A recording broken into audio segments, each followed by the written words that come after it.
This is Martin Giles of the Guildford Dragon News, and today I'm with former councillor Nils Christiansen, who until the recent election was the borough councillor for Holy Trinity Ward, and we're going to talk about his time on the council.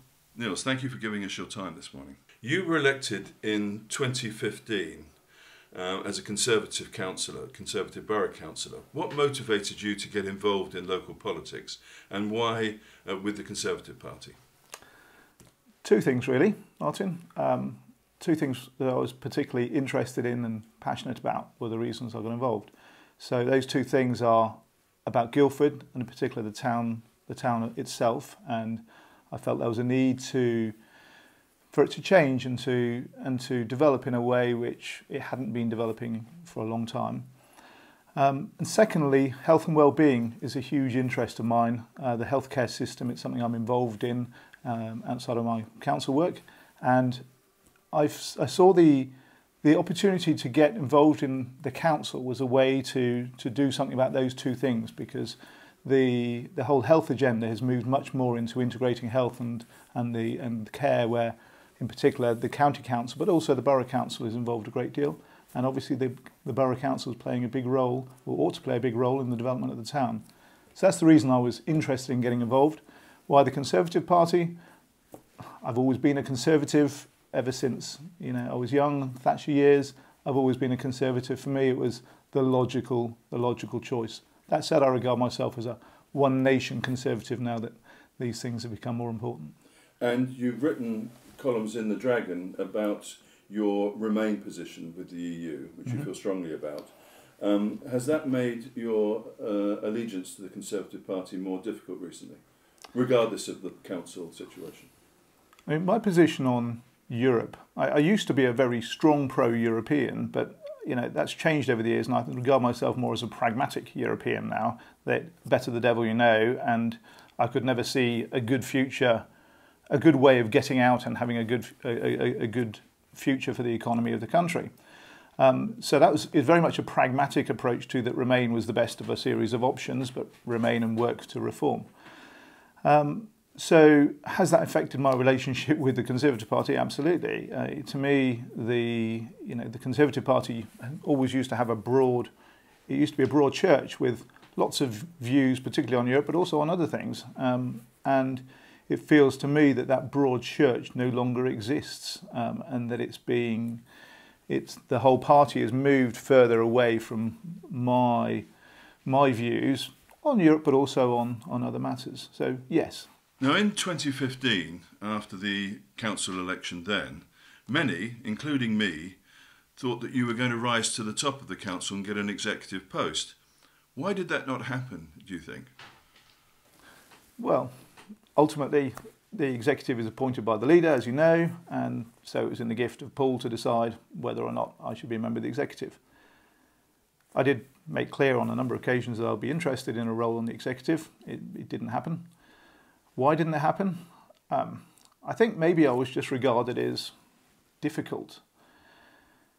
Let me give you an example. So fairly soon after the election, in fact, pretty much within weeks after the election, the roles were allocated on the council, and I was put onto the scrutiny committee, which is fine. And then we had training for the scrutiny committee. So I turned up at training and asked the questions, as I'm wont to do. And one of the questions asked was, well, the role of scrutiny, I think, is to scrutinise what the executive does. So I said, well, what sanctions are available to scrutiny in order to do that? Because it's all well and good to scrutinise, but if you don't agree with it, you need some form of sanction. So there was a bit of a debate about that. And otherwise, there's not much point. Well, that was my argument. But what happened the next day was I got a phone call from the deputy leader of the council, who apparently had been watching a video of the training. I didn't actually realise at the time it was videoed, but nonetheless it was. And he'd been watching. It was being videoed without anyone knowing. Well, maybe I missed that bit. So okay. But it was being videoed. Why would they video training? I don't know. Okay. But they were, and so somebody the deputy leader had been watching the video on the playback that night after the training. And so I got a phone call saying, why did you ask that question? What exactly do you want to sanction the executive for? So, I think maybe in summary I was just seen as difficult. Do you think there was a general perception in the Conservative group that speaking out would be frowned upon? Some people are perfectly prepared to say their piece. So I don't think that you can say everybody was not prepared to do so, and some people probably didn't have much to say anyway. I do think, though, that there is a perception, there was a feeling that, yes, you've got to think about what you're going to say and make a stand. If you're going to make a stand, do it carefully and choose your moments, which is probably fair enough. But also that if you did the wrong thing, then there might be consequences. I mean, that is a contrast to the Lib Dem group at the time where, there was no apparent... Well, they actually made a virtue of necessity, I would describe it as, of saying we vote whichever way we want to, and they clearly disagreed with each other on lots of things. So did you wish that you were more like them and could just speak as freely as they did? Well, there are benefits to having a degree of party discipline because you need to get things done, and if there is no discipline at all, then it's hard to do that. So I can see those advantages, and at the same time, it would be nice to think that people voted consistently on the basis purely of what they felt. Arguably, people would perhaps vote on the things they felt strongest about, or at least abstain. But yes, of course, in an ideal world, people would do that, but not everybody acts in the same way. Now, you've written in the Guildford Dragon and said that patronage was one of the problems at the council. What did you mean? What I mean by that is that the way the system works in the council is that all power of appointment sits with one person, which is the leader of the council.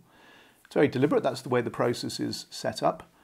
It's what we call a strong leader model, and it means that the leader of the council has the power to appoint to pretty much every job, every role, which that then effectively gives them a very strong influence over everybody subject to their patronage. And that's, of course, if you think about the numbers, well, the numbers of the executive are 10 plus any associates, plus there's a couple of other roles around the heads of the committees. Those are all pretty much appointed from the top, and so one person gets to influence a lot of people who, if they want to keep their jobs, would be encouraged to follow the line. That's my problem with it. It's not that the system exists per se, it's more that it is so concentrated in one person. My view is it would benefit from being loosened up a little bit more so that there was less patronage and perhaps more positions which were elected or in different ways. But in just to be precise, the leader can appoint the executive members, yeah, but the committee positions are subject to a vote of full council. But in the last council there was a large majority. So are you saying that in fact he had sufficient majority to more or less get his way on who did what committee? Well, obviously only in terms of the party of the who's in power, because each party leader gets to decide who goes on the committees, because the whole thing is subject to political balance. Right. So on the committees, each party leader gets their own patronage. Okay. But obviously, when you have a large majority, then because it's subject to political balance, you're able to decide the majorities on each of the committees, and then through that you can then also decide who leads the committees. Okay. Now, was there any whipping of the Conservative Party members? I don't mean formal whipping, because clearly they don't have whipping as in Parliament. Yeah. But I mean sort of pressure to follow a party or leadership line. And if there wasn't, why did they so often, more or less, vote as a bloc? Well, you're right. There's no official whipping. There's no whip. But there is strong encouragement to vote in a certain way. So There are party meetings before all of the open meetings. I assume that's done by all the parties, but I'm not sure, but I assume it is. There are party meetings to discuss the agenda of what's going to happen at the meeting and what the line is for the points at that meeting. And of course you are encouraged to follow the line which is agreed by the party. So, I mean, let me give you an example of how that worked. So, fairly soon after the election again, there was a meeting, a full council to talk about pay of councillors and indeed pay of the employees of the council, the officers. So the officers' pay was increased by a small amount in line with inflation or something like that, because we're in times of austerity, etc. And that was put to the council, and that was an independent review. Then there was an independent review of the councillors' remuneration, which came to a rather different number of quite a significant increase. Now, the reason for the increase was because historically we were low compared to other councils, etc. So it was justified. It was an independent review. And so it was put that this is the time to do it because it's just after the election. So, you've got 4 years. If there might be any problems, you get over it and everybody forgets about it. So I thought about this and I thought, well, I'm not sure I feel comfortable with this position because, we've just been elected. We know what the score is. Yeah, the pay may not be great, but we know what it is. So I sent an email around to the group saying, I don't feel comfortable with this. What about a different suggestion, which would be that we pass it, but it's brought in after the next election so that, they can then benefit from it. Anyway, what happened then was a special meeting of the group was then called at the last minute before the council meeting to discuss why Nils was trying to take over the agenda and wanted to be the leader of the party, which wasn't really quite what I had in mind.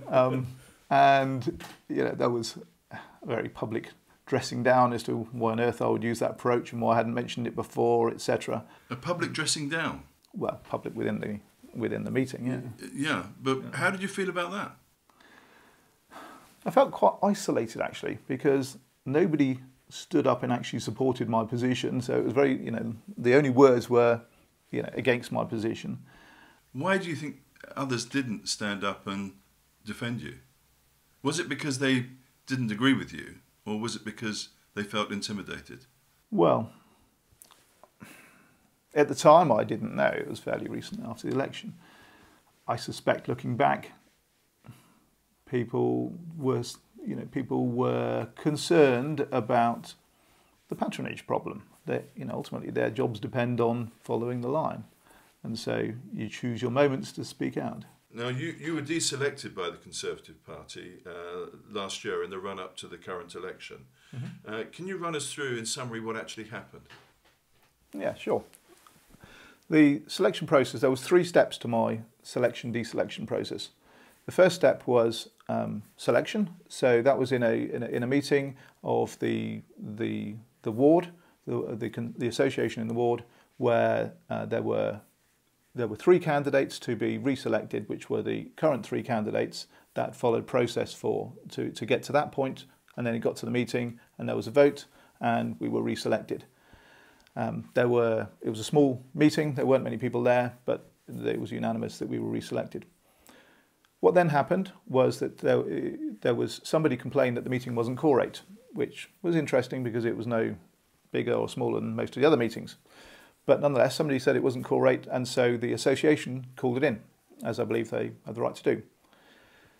They then called another meeting, a second meeting of the ward, and that meeting was held.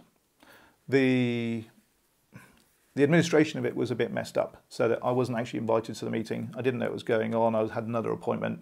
When I found out about it, I said, I can't make it, but I can probably Skype in. I was told not to worry about that. That would be purely administrative, so that's fine. I did call in. There were a number of people there. I think it was about 5 or 6 at that meeting in total. And long and short of it was that Jeff was reselected, and Dennis Poole and I were not reselected. We were deselected at that meeting. So I then made the point that A, I hadn't been invited, B, I wasn't sure this one would be quorate either, and so I didn't think it was fair. So they held another meeting, the third meeting.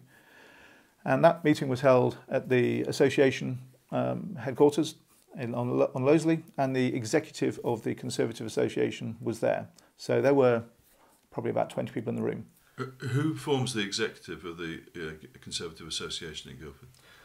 Well, though the executive are appointed by each ward, who has representatives on the executive, and that can be anybody from the ward. But the wards are quite small, so generally the wards are a couple of people plus the councillors. So the executive is formed, it's about 40% councillors and the rest are members of the wards. Okay, so normally what they are, the chairman and people like that of the little branches, or? Yeah, usually, yeah. I mean, they decide who they want to send as their representatives, but yes, usually. And I think they all have 2. So that was a meeting of the executive, and at that meeting it was all opened up again this time to new candidates. So then there were 6 candidates, as I recall, for the 3 positions in Holy Trinity, because by this time Dennis Poole had decided not to stand there, that maybe Worplesdon would be a safer bet. So, but there were 6 candidates. We all made our pitch, and what happened was that I wasn't one of the ones who was selected. So that's how it finished. You then eventually defected from the Conservative group at the council and joined the Independent Alliance, and you did not stand, and you decided not to stand again. What thinking lay behind those decisions? Well, my initial resignation was as set out in the letter that you kindly published. There are 2 reasons for it. One was national politics, a disillusionment with the general direction of the Conservative Party, of feeling that it had moved away from my political views. And secondly, locally, that I felt that I could have more influence as an independent, and I would feel more, it would be easier for me to say my piece than as a member of the Conservative Party. So I stood down. Okay, and why didn't you stand again? Why didn't I stand again? Well, I thought long and hard about it. The reason is because on the council you get much more. If you're going to get anything done, you've got to be a member of the executive because of the way the system works. And to be honest, I didn't think that there was any chance at all that the Conservative majority was going to be overturned. I could see they were going to lose some seats, but they had a very big majority. So I thought that 4 years sitting on the back benches wouldn't necessarily be the most interesting of things to do. So now, in light of the election result, do you regret that decision?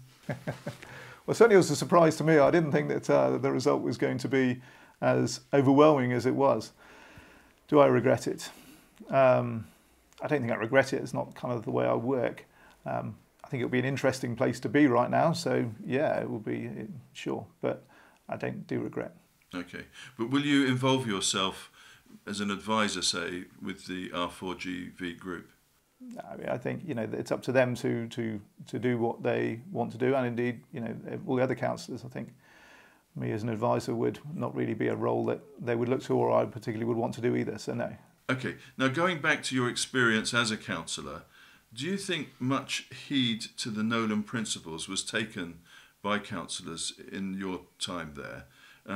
Are they aware very much, do you think, in their minds of the principles and the councillor codes under which they're meant to operate? Well, the Nolan principles, of course, they're hard to argue with the Nolan principles. They're 7 principles of good behaviour, and the kind of behaviour that everybody would say those are the things you'd expect of somebody in public life.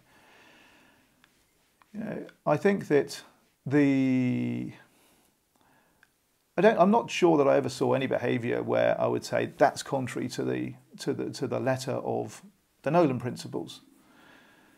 But there's the letter, and then there's the spirit of things, and things like, for example, putting through the local plan just before the election. Is that really in the spirit of openness and transparency and selflessness? I don't know, but I'm sure it doesn't breach any particular rule. So I think that it's something which is there, but I don't know how I'm not sure how much it filters through in terms of the spirit in everything that's done. Okay. Do you really think, though, that they complied with the openness principle? It seems to me that as an observer, that there's quite a lot of secrecy, or there was in the council in those days, and now the new parties are saying they're going to try and be more open. So how did that manifest itself, do you think, if it's right? Well, we were always told that we were one of the most open councils in the country. We opened much more than all the other ones. So, that's sort of the mantra. Is it an open council? Well, my personal view is you could start with saying, well, everything should be open, and then you work back from there. And I don't think that's quite the way it works. I think it's more, does it need to be open? Really? Why operate that way? Shouldn't it be the first way you describe? Well, in a perfect world, probably, but why shouldn't it be? I mean, it's not the Ministry of Defence, is it? Well, no, it's not. I think there's a perception that you have to manage the message, and you yourself dug up letters which you had to get out via the Freedom of Information. Now, well, they were provided. I didn't actually get them, but yes, okay. So the culture is that people don't need to know unless they have to know, but that's not open, is it? Well, ultimately these are principles, and you interpret them, and it goes back to the question of, are you following the letter or the spirit? Okay. Now, Caroline Reeves, in her leadership bid speech, complained about the influence of social media. Do you agree? She actually said, I think, that we shouldn't have governance by social media. I'm not quite sure what she meant by that, but perhaps you do. But do you agree it has a negative impact? Social media, interesting one. The president of the US seems to run things by social media, so if he can, maybe it can be done. I'm not a big fan of social media because I don't do it much myself, but I'm of the generation which perhaps doesn't use it so much. I think social media is here. It's part of the way things are. We have to accept it, work with it, and I don't think that just being upset about it is going to change anything. I do think that good governance takes time. You need to think things through. You need to think through the implications. You need to consult. You need to make decisions which are well balanced and are weighed up, and that is not something you can do just off the cuff. So if that's what Caroline meant, then I completely agree with her. Things need to be thought through. Now, you mentioned the recent election result. When you thought about it, what's your analysis of that result? Why do you think it happened, and what do you think the impact of it will be? Well, I think there was two things in it, which, interesting enough, was the two things that I said when asked this question of the Conservative Association during the selection process. What do you think the big issues are going to be in the election? I said Brexit and the local plan. And there was a bit of debate about whether I could have been possibly right about that, and I think I was right about that. So yeah, people voted on that. We all know local elections, people vote to a large extent on national issues and then to some extent on local issues. I think local issues were stronger in this election than historically they have been because the issues were much more public, and I think also the wheels were coming off in some ways locally, which was getting a lot of notice. So those are the two big things. What do I think is going to happen? What's the impact of that? I think it's a really interesting result. I think that we've got a no overall control position. I think that that is going to probably weaken the powers of patronage, but in the end the system is what the system is, and that is that the leader of the council has all the patronage. She's going to be forced to work with others to get things through full council, but still there is a lot of patronage there. So my hope is that what will happen is that the system will be loosened up somewhat to reduce the amount of patronage in it. Whether that will happen is obviously a matter for the councillors, and I think that there's a lot of inexperienced councillors who've been elected, which is in many ways a good thing, but they're going to have to learn the ropes and learn how you can change things, how you can get things done, and that will take a while. Okay. Nils Christiansen, thank you very much. Thank you, Martin.